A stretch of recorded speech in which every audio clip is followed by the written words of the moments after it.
All right, get ready for another lecture. This one is on primary and secondary sources and is great for any type of research paper or analysis paper you have to do. Let's start as always with a screen share. And let's get that up nice and big for you. So primary sources and secondary sources. We're going to look at the difference between the two.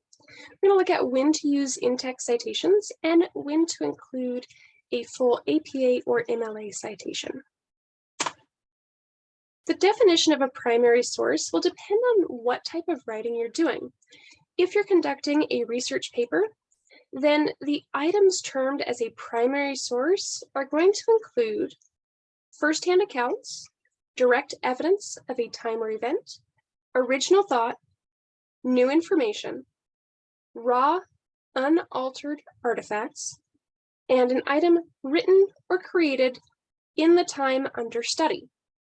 If you are performing a literary analysis, then a primary source would include everything already mentioned, plus the original piece of literature that you have chosen to analyze. Secondary sources are items that are created after the event at hand. They're usually written or developed by an individual who did not live through the event or time period being studied. Think of it as an outsider looking in and assessing from the bits and pieces they can see through the window provided or through that primary source.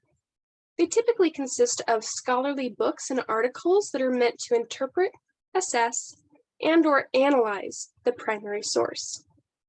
Secondary sources can range from books to history books, to textbooks, to journal articles, to speeches, biographies, reviews, research reports, and even news reports after the fact, and so much more. Secondary sources are important because they are used to discuss what it is the primary source is saying.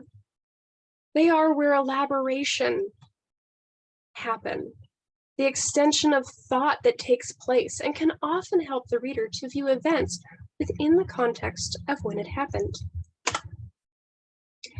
In-text citations are present for any idea, concept, fact, data, paraphrase, summary, or quote that did not directly come from your own personal thought bank. If it showed up anywhere, at any point in time, from anything you have read, and it is not what is considered general knowledge, then you'd better have an in-text citation with it, or else. I would like to point out that just because it is common knowledge to you, that does not mean it will be common knowledge to your reader. You may have been deeply immersed within a cultural experience that led something to be common knowledge to you, but someone who did not have those experiences would not have that same level of knowledge. This means you need to be aware of what an average reader may or may not know. If you live in New Hampshire, it could be very general knowledge about the different aspects of hiking and outdoor safety. However, if you grew up in Nebraska, there are no mountains, so you wouldn't have those same experiences. You would, however, have more general knowledge about farming and be able to probably do fairly well in a conversation with somebody who's well versed in the topic. If you live in California, in the city, you may not know anything about farming.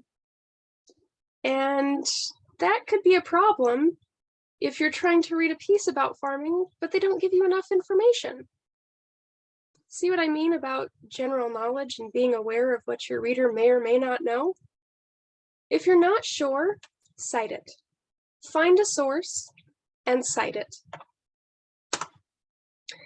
The bottom line on this is anytime you pull anything, and I mean anything, from a source, you better have a citation for that source.